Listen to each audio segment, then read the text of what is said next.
Comment coudre un ourlet à la main, partie 2 sur 3, choisir un type de point. Cousez au point d'ourlet. Il s'agit d'une méthode rapide qui est pratique si vous n'avez pas beaucoup de temps, mais c'est le point le moins résistant, car le fil est exposé et s'effiloche facilement. Cette technique de couture consiste à réaliser des points obliques sur l'envers du tissu et de petits points qui se voient à peine sur l'endroit, dissimuler le nœud du fil à coudre et piquer l'aiguille dans le pli de l'ourlet en allant de l'intérieur vers l'extérieur. En allant de droite à gauche, ou de gauche à droite pour les gauchers, déplacez-vous en diagonale et piquez l'aiguille dans le tissu juste au-dessus de l'ourlet en prenant seulement quelques fils. Dirigez toujours l'aiguille dans le sens dans lequel vous travaillez. Piquez à nouveau l'aiguille dans le pli de l'ourlet et répétez le procédé. Cousez au point de chausson. Il est plus résistant et extensible que le point d'ourlet. Cette technique donne des points qui se croisent légèrement sur l'envers du tissu et des points pratiquement invisibles sur l'endroit. Attention, cette couture se réalise dans le sens contraire à celui dans lequel vous travaillez habituellement. Les droitiers progresseront de gauche à droite tandis que les gauchers coudront de droite à gauche. Piquez l'aiguille dans l'intérieur du pli de l'ourlet et tirez sur le fil de manière à dissimuler le nœud. Orientez l'aiguille dans le sens contraire à celui dans lequel vous allez progresser, orientez-la donc comme d'habitude. Piquez-la dans le tissu juste au-dessus de l'ourlet, prenez quelques fils seulement et tirez sur le fil. Prenez quelques fils dans le pli de l'ourlet un peu plus loin et tirez sur le fil en tenant toujours l'aiguille dans le même sens. Répétez le procédé pour réaliser la couture. Faites une couture au point invisible.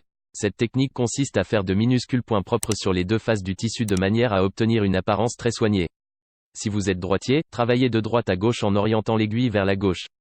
Si vous êtes gaucher, cousez de gauche à droite en dirigeant la pointe de l'aiguille vers la droite, dissimulez le nœud en piquant l'aiguille dans l'envers de l'ourlet juste au-dessous de son pli supérieur. Piquez l'aiguille dans le tissu juste au-dessus de l'ourlet et prenez seulement quelques fils. Piquez à nouveau l'aiguille dans le pli supérieur de l'ourlet, juste à côté de la fin du point précédent. Faites glisser l'aiguille à l'intérieur de l'ourlet sur 7 ou 8 mm, comme si vous la faisiez glisser dans un tube en tissu, avant de la repiquer dans le pli de l'ourlet pour la faire ressortir. Répétez le procédé. Faites une couture au point glissé. Ce type de point est très résistant, mais il produit une série de points obliques qui se voient sur l'endroit du tissu. Si vous cousez du tissu très épais, vous pouvez essayer de réaliser ces points sans traverser complètement le tissu de manière à ce que le fil à coudre ne se voit pas sur l'endroit. Si vous êtes droitier, travaillez de droite à gauche en dirigeant la pointe de l'aiguille vers la gauche. Si vous êtes gaucher, faites l'inverse, piquez l'aiguille dans l'envers du pli supérieur de l'ourlet et tirez sur le fil de manière à dissimuler le nœud. Piquez l'aiguille dans le tissu au-dessus de l'ourlet et réalisez un point de 5 à 10 mm de long. Pour terminer le point, piquez l'aiguille dans l'endroit du tissu et faites-la sortir sur l'envers en prenant quelques fils dans le bord supérieur de l'ourlet. Commencez le point suivant en piquant le tissu juste au-dessus de l'endroit où vous avez terminé le précédent. Répétez le procédé pour réaliser la couture.